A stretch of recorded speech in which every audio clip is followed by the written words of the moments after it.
Hi, everybody. Hope you're all really doing well this week. It's close. The holidays are close. Hopefully, all this nonsense will be behind us and we can stop, uh, seeing all these videos trying to sell us stuff and all that and spend a little bit more time, hopefully focusing on our families and things like that because that's what's really important here. Uh, I'll be frank, the only reason I'm doing this today is because I feel like, you know, I owe it to you guys to do it because we have been doing this every Thursday. And yeah, I had the consideration last night that I should just not.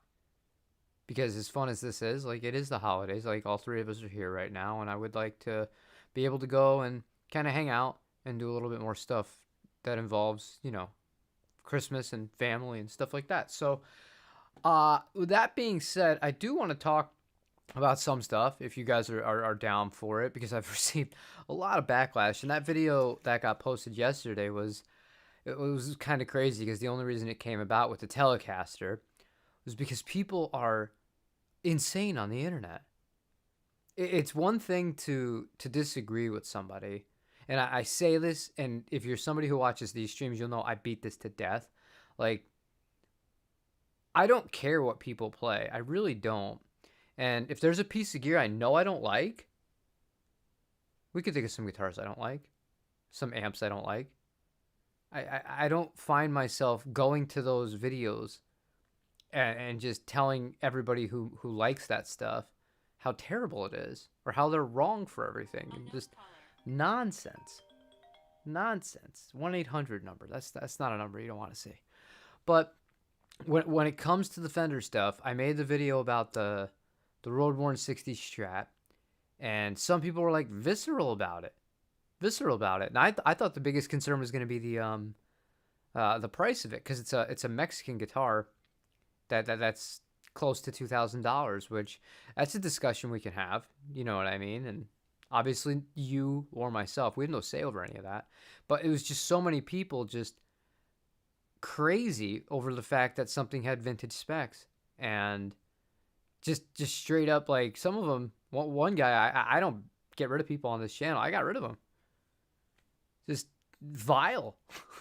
It's vile. So I don't know. It's kind of silly. It's kind of ridiculous. And yeah, it just gets to a point where you're like, all right, enough is enough, dude. Like, it's a freaking YouTube video. Get over yourselves. Get over yourselves. And I don't know any like professional guitar players that do this for a living, that spend their time going on YouTube videos, shit posting against people. I don't know any real musician that does that. So it's just seems kind of silly to me. But what do I know? Hey, Martian. Hey, Lexi. If you don't get it, it's all preference. Even the SGs, we share the same wavelength. Yeah, it's just dumb. Is it not dumb? Am I nuts?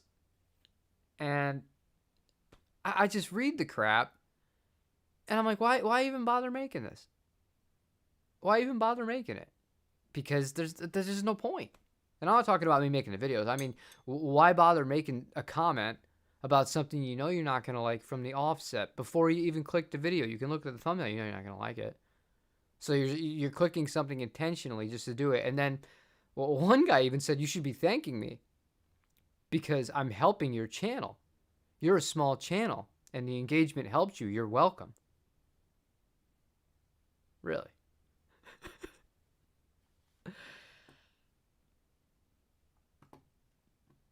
I don't make any money from doing this. I don't want to put up with it anymore. One of the best guitars you ever owned was a Epiphone Vintage G400. Gibsons are Gibsons. I like Les Pauls and 335s and 339s. The rest of them I could take or I can leave. Old 345s with the Veritone. Those are cool too. That's just me. Jerry, I don't know. It's the same time every week too. That's why it's surprising. That's people don't get. It's all too. You just got to tell you're part of the club now. Player 2 modified. Those are cool. How heavy is that thing? That's something I've noticed with modern Fender. They're a little bit on the heavier side. I remember when they first announced, they had that really cool color, that dusk. It's kind of like a darkish purple, and I was like, oh, that's kind of interesting guitar. And I went to click on it, and all of them were over 8 pounds. One of them was over 9, and they had like a full stock. And I was like, whoa! It's like for a Telecaster, we're talking about late 1970s weights. And there's a reason why you can get those guitars for almost nothing. They're not very desirable guitars. That's one of the reasons why. Tellers are known for being lightweight. So I hope you get a luck. I hope you got a little bit of a lighter one. People collect crappy Tesco's and love them, and others want Murphy Labs. I wouldn't even call the Tesco's crappy. I think they're fine. I think anything can be fine. You can make anything work for you, and a lot of people have. A lot of the great studio guitars that are like, owned by the studio, not by the individual players that are going in. Some of those are really cheap. Like you would look at it and you'd think they're junk, but they sound awesome recorded. They sound awesome recorded because the people knew what to do as far as modifying it and making it so it's stable enough to survive a serious tracking session. And yeah, it's about the end product. And the end product in that sort of scenario, it doesn't matter. It really doesn't matter. If you're going for a certain thing and cheaper guitar can do it for you and you don't have access to something else, it's like you'd be a fool not to use it if it's the best option that you have. That's just common, like, tracking train of thought, at least that I have. Fender took a note from BC Rich's playbook, more heavier, more better apparently. Yeah, I'm not a fan of that. I'm not a fan of that. I did find something kind of cool though that I'm going to test out for you guys. Let me grab it for you.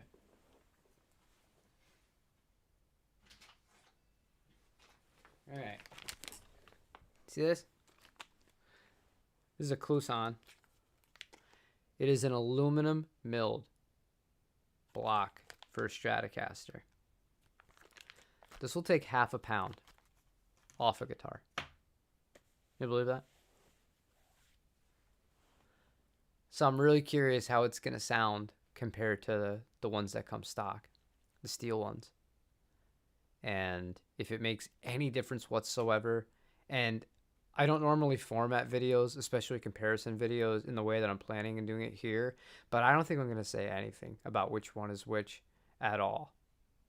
And I'm just going to let everybody kind of try and be a detective on their own and figure it out to see if there's any negligible difference. Because the thing is, if I tell you which is which, or I tell you which one I like better, that's going to sway your opinion. That's the thing about all this with YouTube, So I feel like if you just leave it uncertain, people might be more surprised at the actual results. So we'll be testing that out. I'm not sure which channel I'm going to put it into because I actually think I'm going to sell the custom shop. I think I'm going to sell the custom shop, but we'll see about that. We'll see what's going on. Occasionally there's 7 pounds, 14 ounces. That's heavy for a telly. That's heavy for a telly. Good point for this is Dan Orbach, who exclusively likes very cheap guitars. 60s and 70s was all song guy. Dude, it doesn't matter. Yeah. I've played some very cheap guitars that sound fantastic. And the go-to guitar, I mean, I didn't track any of this style of music. The go-to guitar at Capricorn Studios in San Diego that they have is this really, really awful to play SG if you want to play hard rock. But it just like cuts right through the mix. They really nailed it. So I just found that, I always find that kind of funny. And he always, when I used to go in there, he would push me and be like, why don't you try, play some lead lines on this? I'm like, no, I don't want to. It doesn't fit the music. I don't need to. But he knew he was messing with me because I didn't like SGs. You have a 93 American Standard Strat that's 7 pounds, 3 ounces. You love and recently found out it's a poplar body. Who knew? It's Lane Resident. An American Standard with a poplar body. You sure that's not a replacement? I had no idea that they were doing that for American guitars. You sure about that? I'm not saying you're wrong here. Anything's within the realm of possibility, but I can't imagine them doing that. But I don't know everything about Fender. That's for sure. Let me see here. Morning, Dan. Sorry, I missed you there. Which make those cheap guitars into the thousands. Yeah, that's the other thing. Once somebody uses a cheap piece of gear and then they post on the internet about the cheap piece of gear, it's suddenly worth $1 million. That's how this stuff works. It's whatever works for the player. Agree with you. Hello, Miranda. How's it going? Jerry says that's a true story. It was an experience for a couple of years when ash was in short supply. That is so random. I know that before they did the deluxes,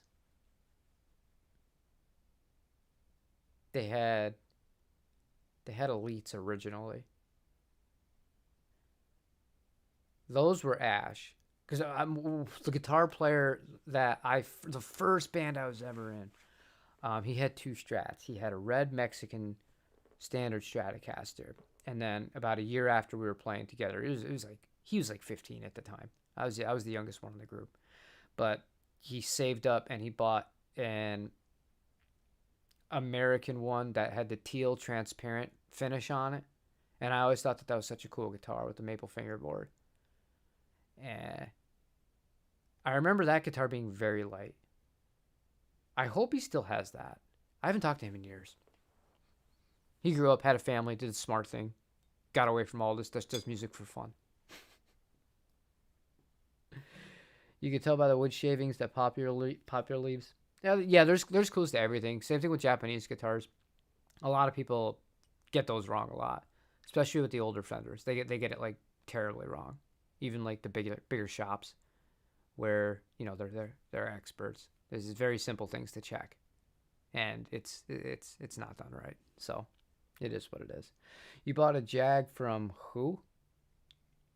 From Sweetwater?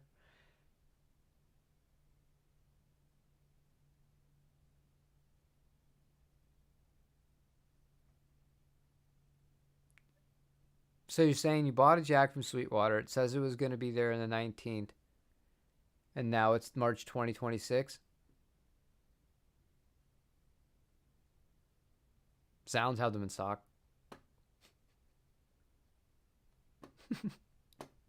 Spell check. Yeah, I get it. Have you all had a similar experience? No, I don't do the pre-order stuff on guitars. I don't do it. I don't see a reason to. And if it's not in stock, I'm not really interested until it is in stock, because that stuff all changes like dramatically. It can. You can have something go from saying it's going to ship in 2 days to 2 months. And at that point, why bother? Why bother? Because with any online retailer, like this is the thing, dude. This is why I don't get like the loyalty to certain places. Why they always go to certain places. 99% of the time, when you're ordering something online and it's not from a small shop, we're talking about the obvious culprits, like one of the ones you just mentioned there, like Sweetwater, right? They're opening the box. Maybe they take pictures and they're sending it to you. That's it. So, what does it matter who you get it from at that point? It's not like an actual setup is going to go into it. Not a real setup. So, to me, I just don't see appeal. And also, go to Fender directly. See what they have, because they're doing 10% and then something else, I think, even on top of that if you're a first-time buyer. So, yeah, I don't know. It's just money spent that I don't really understand all that much. And I got nothing against Sweetwater. Obviously, I mean, I have affiliate link to Sweetwater. I've worked with Sweetwater in the past. It's just calling a spade. A lot of the times, unless you're getting from a small shop and you talk to them, it doesn't really matter. You're going to get it in the same condition that you would get it from ordering directly from the manufacturer. That's the truth.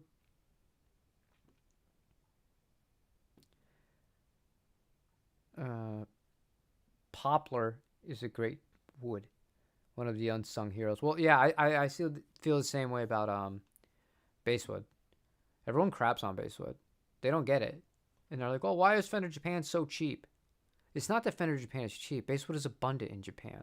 That's why they use it. If you had a resource that was abundant to your country, easily available in great numbers, and it helped you produce guitars at the rate that you were required to produce the guitars at, and there was honestly not that big of a difference, and you had the added benefit, especially with guitars like the Jaguar, especially because they're notoriously heavy here in the States, of making them substantially lighter. What are we doing here? I did a blind sound tech years ago where I had an alder Japanese Jaguar and a basswood one. Nobody could tell the difference because it's so marginal. It doesn't matter. It just doesn't matter. And those guitars that are made of basswood, people are like, oh, they don't last. They're just, they dent, it ding. No, it's just like every guitar is going to dent and it's going to ding. But there have been basswood Fender Japan guitars that are still around from the early 1980s. So, I don't know. There's a lot of stereotypes with tone wood. I don't really go into that all that much on this channel. That's not something that I kind of hyperfixate on because I believe a lot of it's kind of minutia, Maybe there's some truth to some of it, but for the most part, I don't think it makes the biggest difference in the whole world. I care much more about the paint and how the paint is applied than the actual wood. That's just me. Just use Zounds for gear, American Musical. Zounds is the best, man. They're sister companies, but I mean, the reason I'm going to recommend you Zounds is because I work with Zounds specifically. So, without Zounds, you look back on this channel for the last, I don't know, May, April, no, oh my God. April, May, June, July, August, September, October, November, and now we're in December. So, roughly 9 months. Those guys have been cool enough to lend me gear for nothing so that I can make videos for you guys. You really think I'm going to tell you or encourage you rather, because at the end of the day, it's your money. You do whatever you want, right? You think I'm going to not encourage you to go to the people that not only help me by being able to make videos without spending out of money pocket here, but they give you, by me making the video, it gives you something to watch. Because they get some of the guitars that I've demoed that I wouldn't have demoed them if they weren't operating in the way they were as like an actual partner with me. They don't give me a list of stuff. They give me the store. And they say, if you want to try it, try it. They don't care. There's no vested interest. There's no pushing. And to me, I'm always going to encourage people to buy from them if it's available there. It's just makes the most sense. You have to just put all of it together. You know what I mean? So for me, I just like them a lot, and I'm just really appreciative to them. And we'll see. I don't know going into next year because I feel like a lot's going to change with this industry. I know we named this sidebar. I know we named this Tellies and all this also other sorts of stuff, but this is kind of why I struggle when I'm kind of thinking about what do I want to talk about today and don't really know what I want to talk about. We end up just tangenting, and that's fine. But I'm going to have to rename this, and I just kind of have to make a mental note of it that I'm going to actually physically write out right now. Change title of stream. There we go. But yeah, anyway, usually Christmas Fender do some great deals on their website. Yeah, that's why I was encouraging people to do the offset Telecaster, the Squier Paranormal offset Telecaster while that was on sale. And part of the reason, I didn't want to say this in the videos, but part of the reason is because that guitar originally, at the time that I got it, when they sent it to me for the promotion, I believe that guitar was $370. And now the price is near $500 in, 8 months. And next year it'll be probably even more. Just because it's an Indonesian-made guitar and it has Chinese-made parts on it. You're not just getting tariffed on the location of where it's made. The parts of it play into it too. And for big brands, yeah, that adds up. So they're going to pass that cost on to you. And the sale that they had for those was 30% off. And I thought that was awesome. And it's one of those guitars where even if you don't know how to do crazy setup work. You don't have a vibrato to deal with. They're super stable. They look awesome. They sound great. It was an easy thing for me to, recommend for you guys. But yeah, right now, Fender's just doing 10% off their website. Usually, okay, I read that. River knew that. Your gold leaf parts caster has a basswood body, very light, thin sounding. Went very well for project parts caster. Yeah, I like it. I have no problems with it. You got an 84 A serial Strat, Japan, 7 pounds, 7 ounces, probably the best guitar I have, and you have a lot. The necks on those are what makes those special. The story goes, for those of you old enough to know who Dan Smith is, he's a Fender legend. When Fender Japan first got into the fold here, it was the early 80s, and part of the reason why the Fujijin factory got contracted to do this was because brands like Greco. Here's a fun fact for you. If you find like a 1980 or a 1981 Greco, like Jaguar style guitar, or a Greco Strat or a Tele or a Jazzmaster for that matter, they're made by the same exact people that make the JVs.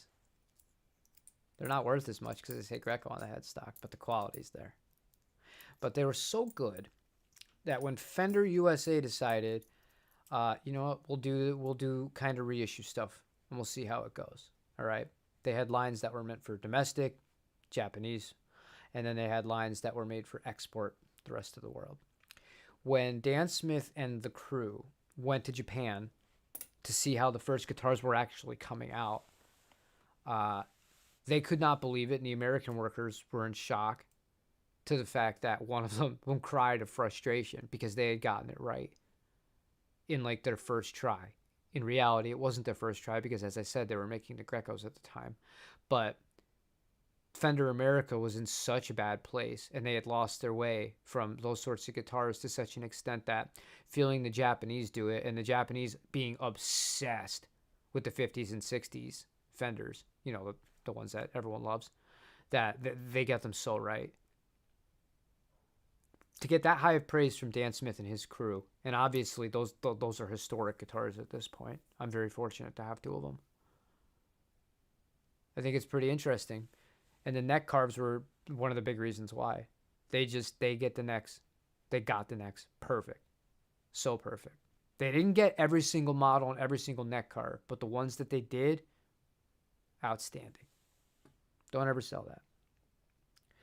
Who else thinks that Mustangs are just too expensive these days? You kind of understand the Cobain tax, but come on, it's meant to be an affordable student model. Definitely not worth over $1,000. I think the problem is, dude, you just got to look at it like this. Everything is too expensive. Too expensive. Everything's just a freaking fortune. We've standardized guitars that come with alpha pots from extremely cheap labor in Indonesia, selling at $1,000 and people eating them up. Every single new release. That's normal now. So for a Fender Mustang that has a far more complicated vibrato system, different unique switching to it, and in my opinion, much better quality manufacturer than Indonesia from, the similar brands. Yeah, I don't think it's that bad in everything. But if you just look at it in a vacuum, I could understand that to an extent. I just feel like everyone's feeling the crunch of just how expensive everything's gotten in general, man, You look at the American professional guitars. The American Professional Classic is a $1,599 guitar. It genuinely feels like yesterday. I was in George's Music in Orlando, Florida, and I was playing an American Special Telecaster that was $780. It was a strange price. It wasn't exactly $800. I think it was $779, brand new, not discounted. And I was like, oh yeah, this is cool. Double now. Double. But it has to be, because it all comes back to two factors. Number one, the consumers. when the consumers are happy to pay these $1,000 for the Indonesian guitars, that signals to the guitar brands to keep doing it. And this is caught up, and it's bit one company that's made the most money doing this. It's bit one of them in the butt, as we could see from everything being on sale, from the cheapest guitars to the most expensive ones, which is unheard of for them, right? But what that also signals to not just that own brand, but to every other brand is, hey, if people are willing to spend $1,000, give or take, on an Indonesian guitar with substandard hardware, substandard electronics, substandard controls, like everything, what can we realistically value an American-made guitar at? And for Fender, that starts at $1,599.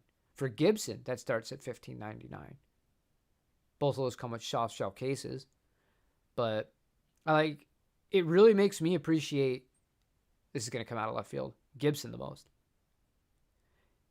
Because unlike some of the other brands, the other two major brands, at $1,599, Gibson are still giving you a nitro finish on a set neck guitar with quality pickups, quality components, a pretty good gig bag, and they're plecked from the factory. What are we talking about here?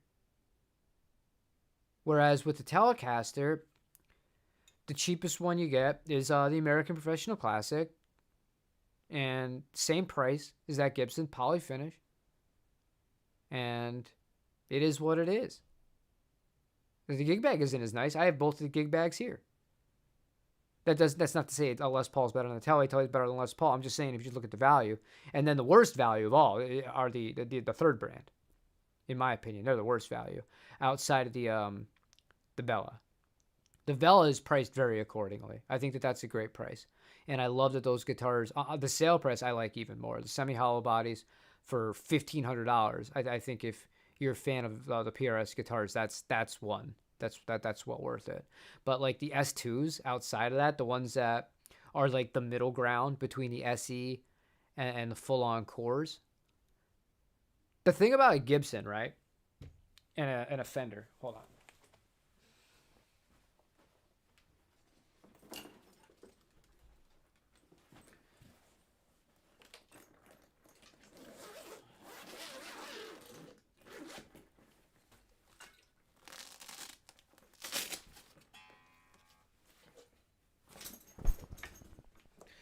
The thing about a Gibson guitar, okay, this is an entry-level American-made Gibson. It's a Les Paul Studio.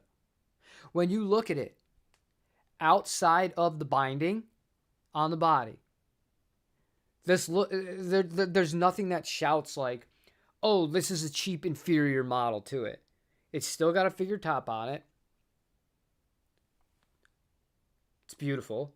It's got the binding on it. Still comes plecked. Same hardware. Whatever, right? With PRS, you look at the S2 McCarty 594. This will be my example. The S2 McCarty 594 and the Core McCarty 594. You put those two things side to side, visually they look like completely different instruments. Now in practice, they're not all that different when you sit and you play them, but visually, it's a marketing trick. It's a sales trick. Because you're always going to look at the one with the very, very, very apparent bevels on it. And it's a way to get you mentally to be like, oh, this guitar does play great, but it's not quite like the top-end one. And I really appreciate that Fender and Gibson don't play that game. They don't play that game. You look at a Vintera 2 model, 60s Telecaster, and you look at the American Vintage 63. You tell me, what's so different about it? They both have the pastel colors. Yeah, you're getting a nitro finish, but you can't tell that from looking at the guitars, like just straight up, like you can when you look at the S2 PRSs versus the Core ones. You can't just tell. You're still getting the same kind of the fret wire. You're still getting the same rosewood fingerboard, similar neck carves on it, same exact sorts of pickups, same exact. You're still getting CTS on those guitars, those Vintera guitars. That's another thing. Like, you're saying the Mustang's expensive. The Mustang's still coming with quality electronics on it. You're not getting these crappy alpha pods, to save every bottom dollar. Now, Fender cut costs in other places, and I mentioned this in the other video where I did the Road Worn. I don't like the fact that some of these guitars come with synthetic nuts. Again, Gibson are the ones that get that right up until you get into the higher price points. But yeah, it's just so interesting, like the psychology behind all this marketing and behind all this stuff. And Gibson and Fender, for all their faults, man, they make it accessible for people more, in my opinion, by like a mile. And yeah, I've still yet to get to this guitar. I have to demo 1, 2, 3, 4 guitars before Christmas minimum. I can put off a few until later, or I could just not do them if I don't want to. But yeah, again, and just back to Zounds again. I wouldn't have had this guitar if I didn't borrow it from Zounds. So the only reason that the video is going to be possible to be made to begin with is because Zounds let me borrow it. I don't get paid for that. When I make videos for them, they don't pay me. I just get to pick what I want, and I get to borrow it. And then kind of the rub is that they're hoping that you guys will recognize that. You'll like the videos. You'll want them to keep going, so you'll purchase from Zounds. That's pretty much the marketing thing. If you just want the inside baseball of it. Does that always happen? No. But that's kind of the train of thought. Anyways, I'll go back. I went on quite a monologue there for a second, and we'll talk.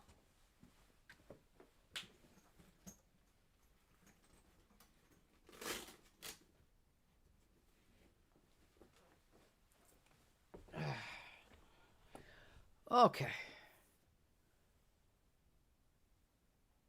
Hold on.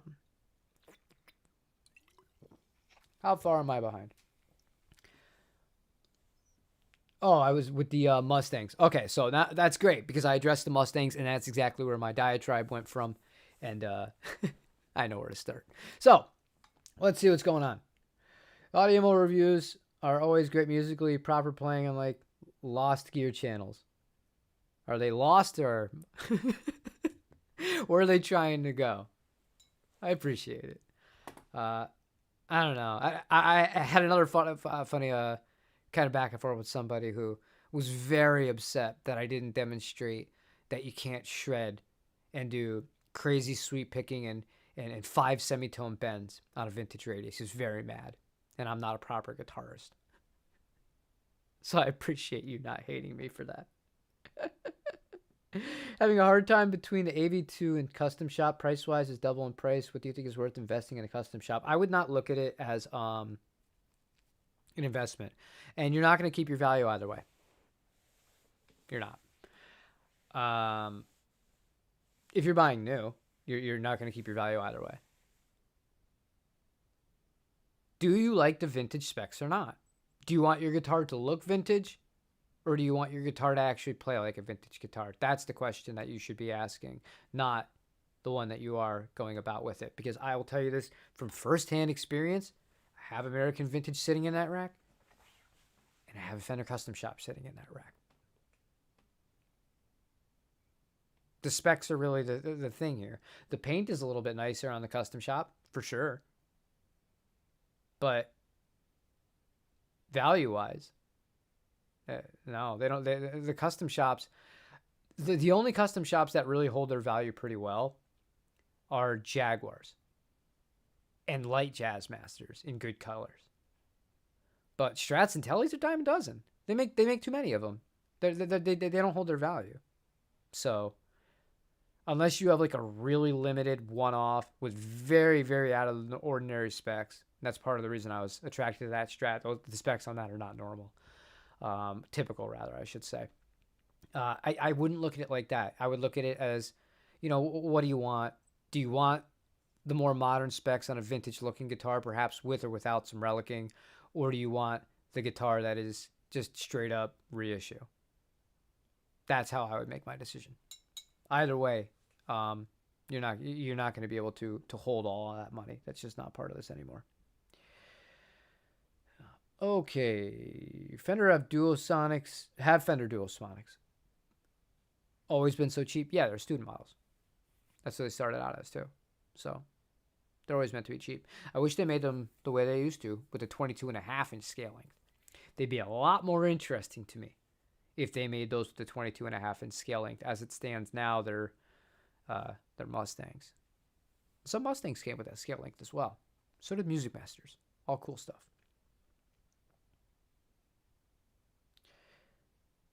Best of both worlds is a secondhand custom shop. It comes down to the specs. Yeah.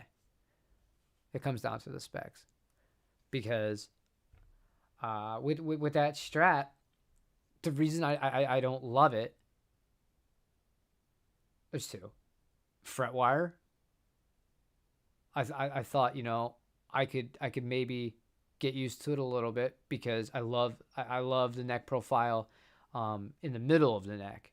It's a large C neck profile, which is uncommon for this sort of reissue.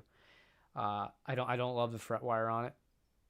I like vintage fretwire infinitely more, and switching back and forth between the vintage guitars when I pick up the custom shop, I'm like, yeah, this doesn't feel right. It's an awesome guitar, but you have to listen. You just use your brain. Don't just go all about specs, money, and all that nonsense, because you'll end up just losing. You're just going to end up losing that way. You're never going to be happy.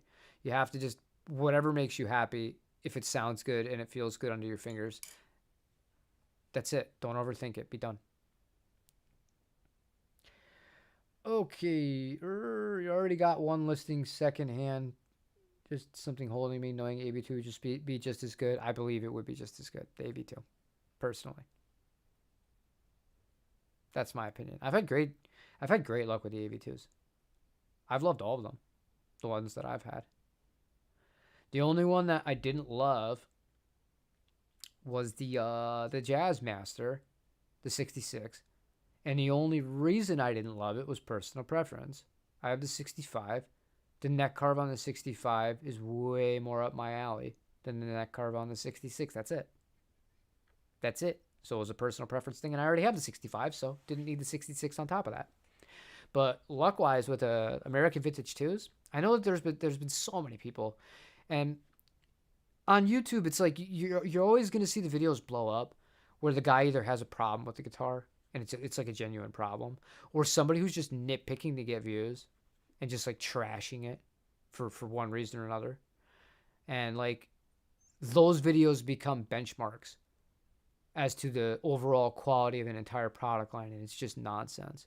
Because for every one person that gets a bad guitar, or a guitar that's unacceptable, or they didn't get this right or this right, think about how many people get the guitar, they're happy with it, and then they do the most important thing. They don't run to Reddit. They don't run to Facebook group pages. They don't run to the gear page. They just start freaking playing it, and then before you know it, they're out playing it as their main guitar when they're out gigging. That's it. There are far more examples of that you'll never hear about compared to the negative stuff. But negativity rises to the top. People thrive on negativity. People want to find reasons to hate things. But you have to remember, it's the minority. You have to remember that.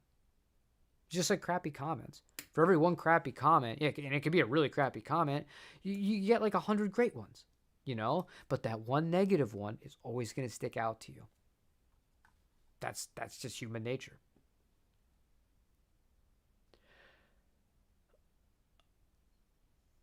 There's a great video showing how Gibson haven't raised prices through the roof in comparison to Fender. The math is interesting. Jay Salon guitar. Yeah, no, Gibson are the best.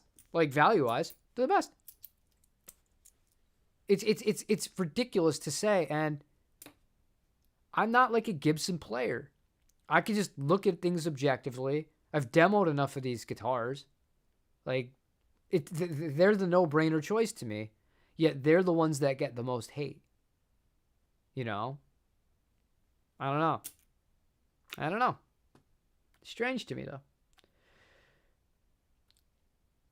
USA-made guitars, Fender and Gibson. Yep. That is insane. The complainer. Not every guitarist is Van Halen, Satriani, Vai. Not every player is going to try. Well, I mean, I can sweep pick. Funny enough, years ago, I demoed a McCarty double cut S2594. And I don't know why I included this in a video because you guys know I don't play lead. But for some reason, there was a song I was working on that was in my head. And, because I think a really healthy practice thing, this is the important takeaway from this. I think a really healthy practice thing is to get out of your comfort zone with the styles of music you play and pick up things from there. And just improve overall. The more you can add to your palette, the better. But the point being, I was working on some stuff that was way out of my wheelhouse, and I ended up doing a bunch of sweep picking on a demo. And I never do that. I think that's the one time I've ever done it. And I watched it back, and I was like, that wasn't the sloppiest thing I've ever seen. Like, that's pretty manageable for somebody like me. I don't practice that stuff. I think I worked on it for like a day, and I was like, that's not bad for a day. Like, if I wanted to put the time in, like, I could do this. Oh man, Dan the Guitar Man. That's why I know the reviews are more pleasant to listen to. I appreciate that. On the overthinking part, indeed. You like the style. I appreciate it, you guys. I appreciate it. Well, if you want, I mean, unfortunately, we don't have the budget for pyrotechnics. I don't have the budget to have an editor. That's wild to me, man. There are channels that like they don't get many more views than I do. In some cases, they get way less views than I do, and I don't get a lot of views. And they got like teams. They got like teams behind this stuff, and I'm like, well, what the hell is happening here? What the hell is happening here? It's wild to me. One person doing this is enough. You don't need multiple people doing it unless you get to the crazy tier where you're really putting in production, like real production, and then I can kind of understand it. But I don't know. I think for most bog standard gear reviews, that's not what people want anyways. You just want to learn about the gear and be done with it, right? You're not looking for a cinematic movie or just really awkwardly placed in Family Guy clips or what have you. Just freaking weird. Just cringe. Cringe. You would kill for a Roborn Jaguar? I did, yeah. That's been mentioned.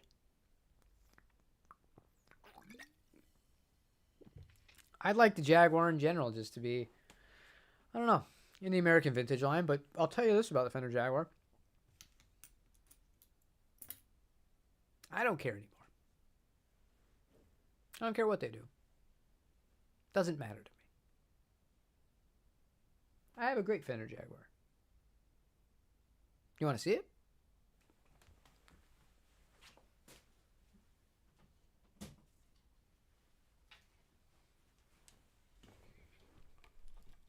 Isn't this nice? This is from Fender Japan. I threw you guys for a loop there, didn't I? You were expecting the blue one. I got this week. What's cool is, and this is the other reason why like playing guitars in person is super important, right? I have mentioned this a few times, like when I talked about the best guitar of the year, my favorite guitar of the year. Not that there's any objective best, but the best for me was the Blue Jag. I told you that the nut width on that was listed at 40, but it's like 39.3. This one's also listed at 40. It's 40.5. So they feel like super different. And it's great. It feels really good. And the neck overall too, it's chunkier. It's super good. Light too. 7 pounds 4 ounces with the bar in. So yeah, I don't really care what Fender do with the Jaguar. Would it be nice from a sales perspective on my end if they made guitars like this and they were at a decent price and the quality was good on them? Oh man, that would be great for me because I'd play one and I'd be like, here you go. You want one of these yourself? Go buy one. It sounds. Here's the link. Problem is they don't make them. So I can't just say, this is great. Go buy one because you can't. There's no more of these being made. I got one of the last ones. That's how it goes. Oh, man. You may have found out from Jim from his Jaguar Mustang Duosonic that I was suffering for the fog. Yeah, it is what it is. You can't overthink the gear crap, man. You just have to find what works for you. And that's what I was just saying about this guitar. It's just like, that's got great resonance past the bridge. With Jaguars, they just work for me. Period. And I like a guitar that I could just set up, feel comfortable on, is lightweight, it stays in tune. I'm done. The end. You have to find just what works for you and just be done with it. This YouTube nonsense is too much. You don't need 40 guitars. Nobody needs 40 guitars. Nobody. If you want to have them, you can. But from like a objective, do you actually need this stuff to play? Do you need this stuff to make music and all that? No, it's all nonsense. And everything's being fed to you like this is the next best thing. I would just, try this the next time you see a gear video, even if it's something from me. I mean, this is how much I believe it. Like the next time you see something brand new and you're really interested and you're like, oh, I want to click this. And you're not at work. Because if you're at work, I got to give you more of a pass because you can't do this. But if you're at home and you're just lounging around and you have the freaking internet open and you see brand new shiny object, instead of clicking on that video, close the computer and go play one of your own guitars and spend that time doing that. And I guarantee if you were to start actively doing that on a more regular basis, you're going to become a better player without even putting in that much effort whatsoever. It's just allocating a smaller amount of time towards playing what you already have. And if you're not happy with what you already have, make sure that it's set up the best that it can possibly be. You can learn all sorts of stuff about how to do that, whether it is polishing the frets, checking to make sure the frets are level, taking care of the nut if you have the tools to be able to do so. But if you can't do any of that stuff or you don't feel confident with it, some of the best money you're ever going to spend, and I know people that have done this, they've been frustrated with the guitar because for one reason or another, it's not staying in tune. Okay? Or the action's not where they want it. And they just think, whatever, it's fine. So they don't even sell the guitar, but they buy another guitar, thinking that's going to solve the problem for them. When in reality, you didn't need to spend $1,000, $2,000, in some cases $4,000 on the new shiny guitar if you had taken the guitar that obviously you liked it enough to buy it to begin with, right? Otherwise you wouldn't have bought it. Take that to a great tech. If you can't do the work on your own, tell them exactly what you want. And the more detail that you can give, the better. These are people that thrive on this sort of information because any good tech is going to have a lot of pride in their work. So if you can kind of tell them like, this is what I want. And if you have like a good reference point, like maybe it's a shop and they have guitars that are set up the way that you want, like bring it over with you and be like, I want it like this, or just explain, I don't want the frets to be too far away from the strings in the middle. And maybe you don't know what that means. It's basically you're just taking relief out of the neck, right? Little things like that. And what styles of music you play, what tuning you want, what gauge of string you want to use, what you don't like about the way the guitar plays, and the tech will help you, and they'll be able to get what you already have in the best possible shape that it can be in. And then you might get that guitar back, and more often than not, what's going to happen is you're going to say, this is amazing. I love this. I'm so happy I didn't just go out and buy another instrument. Now I have one that's like perfectly dialed in, and you've lost your excuse. Some people make this excuse. I've been guilty of this in the past, but you lose the excuse of, it's not perfect. I'll just keep looking until I find the perfect thing. That you're never going to find the perfect thing. It doesn't exist. So if you take that out of the equation, you find something you really like, you set it up as well as you can. If you're capable of doing it, fortunately, like I can do that for my own guitars. But if you can't, pay somebody that knows what they're doing, get it done right, and that will be the best money you ever spent. It'll cost you less than a pedal. And then just play the freaking guitar. Just play the guitar. That's it.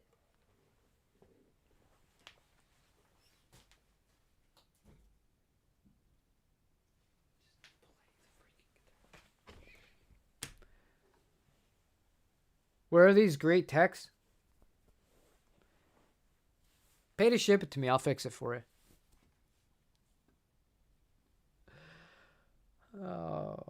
You can't believe it's Thursday already? I can't either. You've come down to either buying a birth year 64 Jag or Japan in person and find one using the savings for a bucket list trip. You could find a 64 Jag, but it's all going to depend how anal you are about how original it is, Jerry. A little tough. A lot of botch casters. A lot of guitars that'll have refins. Some questionable refins. But if you really want a 64 Jag,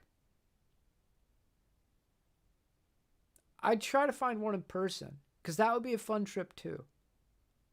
That's what I would do. Because with the Japanese stuff, it's a lot safer. You don't need to go to Japan to try them. As it's not as big of a risk, so to speak. I mean, obviously, if we're just talking about a vacation, I'd rather go to Japan than anywhere in the United States. I'll think it twice. Much nicer. But as far as buying a guitar itself, the quality is going to be great all around from Japan. And even if you don't love it, you're not going to lose money. We were just talking about the guy with the custom shop versus the American vintage. He's going to lose money on that. You buy a Japanese Jaguar in a custom color, you're not going to lose money on it. The worst case scenario, you're going to get your money back. With the 64 Jaguar that's original, or a birth year one that's been, modified or what have you, right? It's more important that you play that in person and that you check certain things in person. If you ever want advice on what to check, how to check it, and things like that, you can always shoot me an email, Jerry. I'll help you out with that. But feeling those guitars, because not all of them are magic unicorns. Some of them are complete duds. Vintage Fenders, even the pretty ones. The prettier they are and the more mint they are, the more I think it's not a very good instrument, because that means it wasn't played. But I would do the trips to places around here that have one. That to me is how I would go about doing that. It's fun too. Maybe you see different parts of the country you've never been to before. All right. I don't understand the point of saving on cheap parts. You had a vibration issue on a holly body order from a luthier. After 3 months of hair pulling and finding the right tech, we identified the cause. Oh, that's the other part. You got to find the right tech. As Aaron just asked, I'm offering remote services for him because despite living in freaking New York City, he is incapable of finding a guitar tech, which blows my mind because I grew up in New York, so I always find that interesting. Hi, Greg, you're very late today. We were talking about all sorts of stuff. I'm sorry, my nose is so freaking itchy. It's a tick today. It's a tick. I see Tonex in the title. Join the live stream, but I haven't missed any Tonex related topic. You want to talk about Tonex? We'll get it out of the way real quick. It was in the title, and I mentioned about 20 minutes ago that I really need to reconsider when I make these titles last minute. The fact that I pretty much just talk about whatever you guys are going to talk about or want to talk about. So there's no point in me putting titles on it.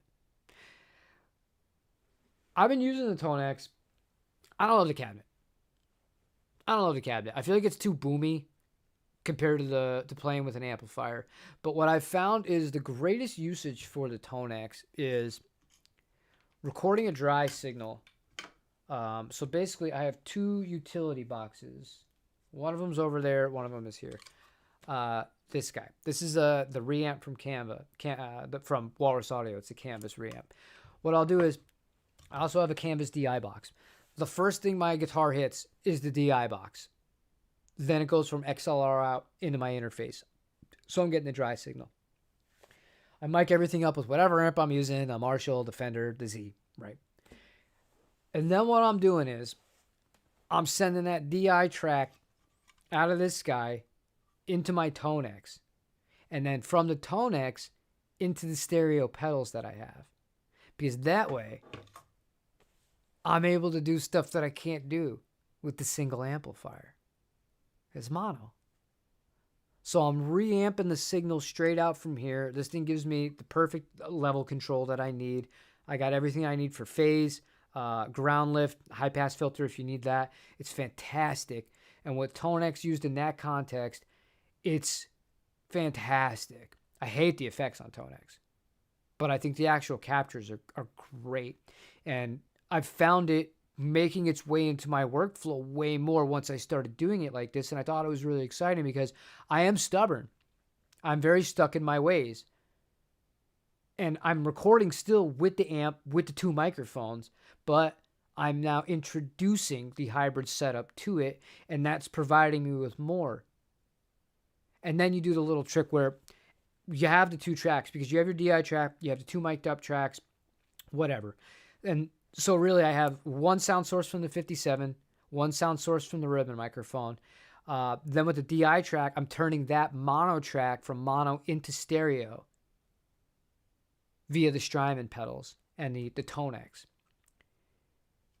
You put all of them on a line together. Basically, you're going to combine the 2, just pan them, the main ones that are on the mic, that are on the cabinet, the microphones. But then with the other track, the Tonex track, that stereo, you could do so many cool things with widening the stereo image of it, with different kind of, not necessarily just ping pong, but there's ways to swell things inside of the Strymon stuff that just adds a texture and a layer to what you're working on.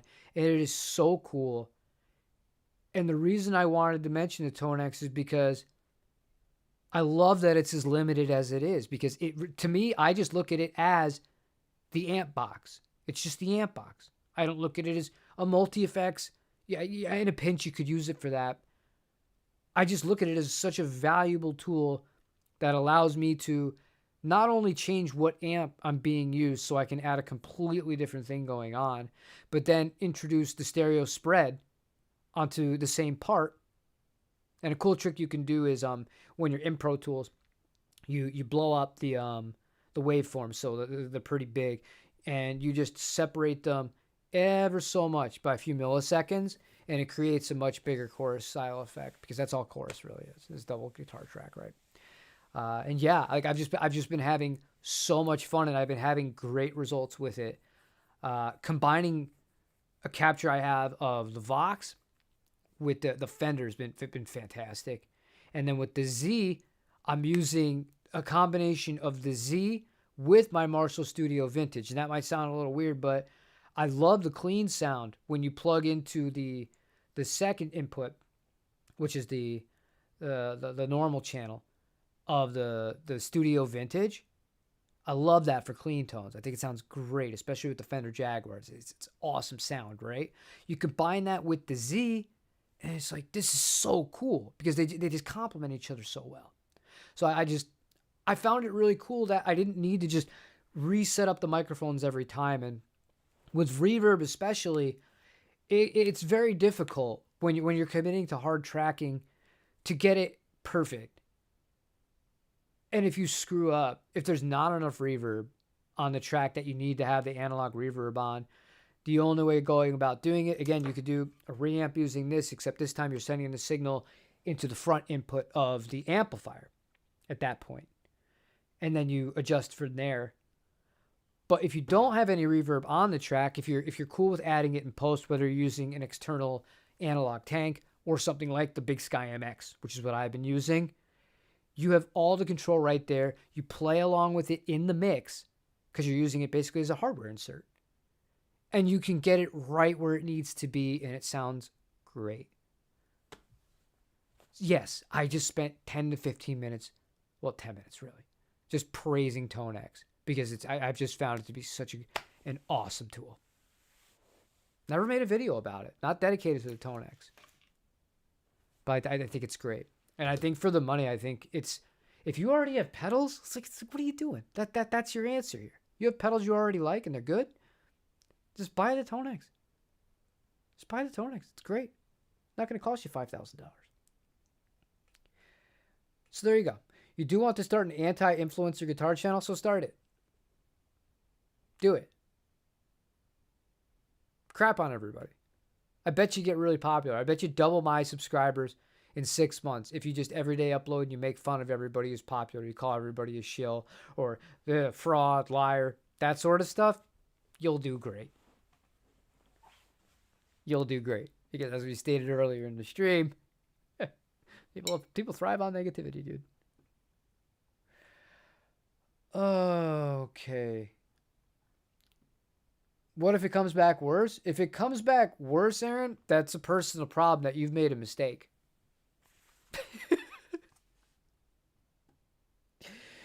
Apparently you can send things to Sweetwater. I don't know if I do that. I don't know if I do that. I think there are better. I think that there are better options out there than that. Personally, I didn't have the best experience getting a guitar plucked from them. Out of the 4 things I asked for, 3 of them were incorrect. So, and I'm an influencer. You'd think they would go out of their way to make sure that that was done right for me. You buy a lot of used guitars and you're 100% correct. Yeah, maybe. I don't claim to be 100% correct on much. I'm wrong more often than not. But it is what it is. Isn't that just Danny Sapko? I don't know who Danny Sapko is. I don't watch much guitar YouTube. But if he's what I just described, that would make sense. If he's very popular, that would make sense. You know, it's way past discussion with talking about it in the stream, but I actually did try playing some metal riffs. And man, it was fun. You need to do blues riffs now. Yeah. Metal's a really fun genre to mess with for a few reasons. It's really good for surf players. Metal's really good exercise for surf players because you're building up your motor. A lot of that is that. And then when you have the syncopated riffs with metal instead of just straight 64 notes, that adds a little bit too. It's fun. It's a lot of fun. It's not music that I would always love listening to for the entirety of it because I have a very hard time with the screaming. There's only a few bands I can get past the screaming with. I wouldn't consider Thrice a metal band, but I accept it from them because they're just so freaking badass. They're one of my favorites. I love Thrice. I love Thrice. And you wouldn't know that from, the way I play. But I think that they're such a good band. No, not anti-YouTube. Influencers, you need to buy anything new any company puts out. Just shitting on the gear itself, which will piss off the influencers too. Don't set out to just make people mad. It's not a healthy thing to do. You want to have fun with some of it, go ahead. But there's just no point. There's no point in just doing something for the sole purpose of just angering people, man. It's just not a productive thing. Take that time that you're going to spend doing that and sit with your guitar. Learn something new. Learn how to play some metal songs. Learn how to play some surf songs. Learn how to play some country songs. I've yet to tackle chicken picking in a serious manner. I get intimidated. I was at a clinic once. Greg Koch was running the clinic. And you ever want to really feel like you are worthless as a musician, sit and watch Greg Koch do a clinic. It's not fair. I mean, it's fair because he put in the time and the effort. But, it just makes you feel completely useless as a player. He's like, somebody asked him, he's just like, can you just explain chicken picking? He's like, oh, yeah, chicken picking. And he's like, it's just simple. And he just, showed, one thing he did where he held his thumb in an interesting spot. And he's just like, that's it. And then he just started just going like a lunatic as fast as hell. And then he's like, that's it. Whatever. Next question. I'm like, whoa. I can't fathom that technique. It's not for me. You once heard surface metal without distortion. Know if the idea if that's true. There's similarities, especially what I was just talking about the tremolo picking. But I wouldn't say so, no. And in a sense that, a lot of surf songs are in A minor or E minor. Perhaps. But I don't know. I don't see a big correlation between surf and metal outside of that. All right. Let me see how we're doing today. My window's all messed up, mind you. Now, is it because the thing is not all the way open, or did YouTube change something else again? Yeah, they changed something else again. Every week I log onto this, and every week something else has changed. I read that a bunch of people got banned from YouTube for no reason. There's bots, not bots, people that were assumed to be bots, all sorts of stuff. It's a mess. But, yeah, so, yeah, Tonex, I like it. You don't have to go to Tonex. I'll end with that. I'll end with that because that was one thing that also drives me nuts. Videos where the thumbnail tells you, buy this. This is the one to buy. Buy this. You need this. What I need all of you to do. Here, I'll tell you what I need all of you to buy. All right? You want to talk about self-interest. I can't even do this with a straight face. Hold on. What's the most expensive guitar they have? We're just going to go high to low. And I'm going to tell you what you need to buy. And if you, no discounts, you're paying full price. All right. You have to buy it because I told you to. I'm an influencer. You have to remember that. Price high to low. It's got to be PRS. It's got to be PRS. The most expensive guitar it sounds. Has to be. It's a PRS. Of course it's PRS. Listen, only one of you is going to be able to do this. There's a private stock PRS. This is the last one they have. You need to buy it. John McLaughlin limited edition is only $11,979. And I'm going to need you to use my link to buy it. I need you to do it. You need to do it. Buy it now. Consume. Go. Click on highest priced items and buy them all with my link. Every single one of them. You have to. You have to. Or are you even a guitar player? I feel like some of these videos really try to get you to feel that way. I'm clearly not being serious here. $11,000. That's hilarious. See, James, first comment he made, he gets it. He gets it. He gets it. And then Ertz, like, comment, subscribe. See what I'm saying? But I don't say any of that stuff in videos. Aaron Short, who was in here, I don't know if he's in here anymore. I don't know if he's in here anymore. But it's really funny. Because, we talk about the YouTube stuff. He uploads YouTube. He won't mind me saying this part. He's like, did you see the new feature? I'm like, what new feature? This was a while ago. He's like, when you say like and subscribe, the screen lights up where those buttons are. And I'm like, I've never seen that feature before. He's like, well, do you say like and subscribe? And I go, no. No, I don't ever say that in the videos. That's why nobody likes the videos. And nobody subscribes to the channel. It's just a weird foreign thing to say, man. It's a weird foreign thing to say for me. But that is a feature. He did show me a video that does it, and it is true. It like illuminates the screen out, like to show the viewer, like, click here, consume, push button, do this, and it does it for you. You don't have to program anything in for it to do it. Isn't that a riot? True story though. You don't make any money from that. That doesn't matter.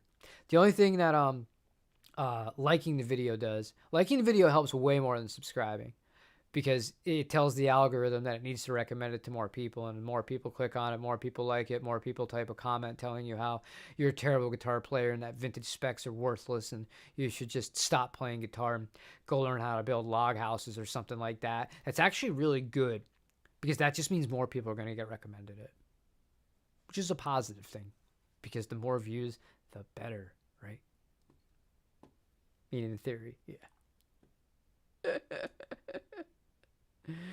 I'm not going to show it. Not going to show it. All right. Tell you what, guys. I'm out of here. I'm glad you all are able to see this for what it is and enjoy being able to kind of laugh at it all with me to an extent. But, yeah.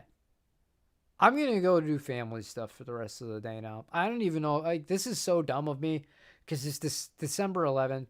I have stuff I got to film for demos, and it makes sense to do it because it's about to be Christmas. It's a good time to do a guitar demo. But we'll see. We'll see if anything gets done for tonight because I'm going to just enjoy the rest of my day and do fun stuff around the house. Maybe we'll go out and buy some more ornaments outside. Best Tonex stream ever. Hey, I dedicated that's the most I've ever talked about Tonex on this channel, in the whole history of the channel. That's it. I'm going to change the thumbnail to just yapping. I should just write, today we yap. because I don't even remember half the stuff we talked about. I'm exhausted. But on that note, thank you, Dale. Thank you, everybody, for checking this out. I always mention Dale because Dale's always here. He's sneaky. And he talks at the end. He says, thank you for watching. I appreciate every single one of you guys. Don't stress the holidays. Don't stress buying stuff for other people. Focus more on doing something that's meaningful for people. It goes a lot further. Unless your friends and family are just extremely materialistic. In which case, well, I can't help you. Then buy the most expensive thing you can. Use the affiliate. Goodbye.